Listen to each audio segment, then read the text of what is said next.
एक गांव में दो बहनें रहती थी। वह एक बहन बोलती है। दीदी, तुम इतना काम करती हो, अकेले तुम पूरा घर चलाती हो।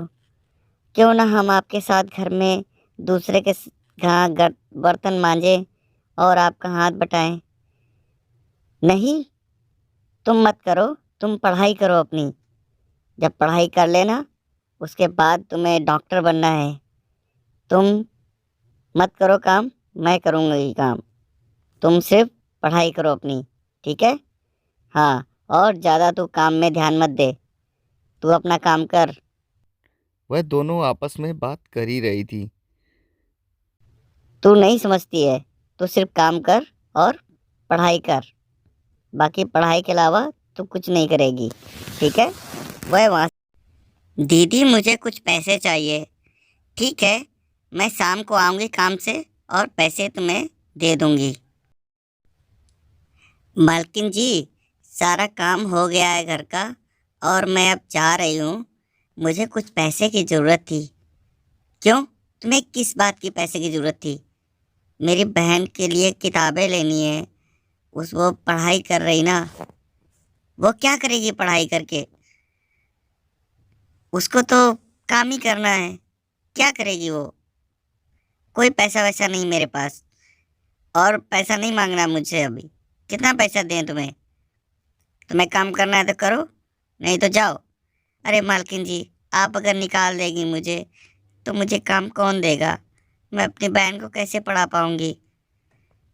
नहीं, मेरे पास कोई काम नहीं है तुम्हारे लिए। अब तुम जा सकती हो। तुम यहाँ से जाओ और मैं तुमसे कोई काम नहीं कराऊंगी और ना पैसे दूंगी। तुम यहाँ से चली जाओ। वह बेचारी उदास होकर वहाँ से चली जाती है। वह लड़की मालिक के घर से आकर एक पेड़ के पास खड़ी हो जाती है और बहुत उदास थी। उसे पैसा नहीं मिला था। थोड़ी देर में देखती है उसके सामने एक चुड़ैल आकर खड़ी हो जाती है। चुड़ैल उससे पूछती है। तुम किस लिए उदास हो? मुझे बताओ, मैं तुम्हारी मदद करूंगी। ये लो एक घड़ा।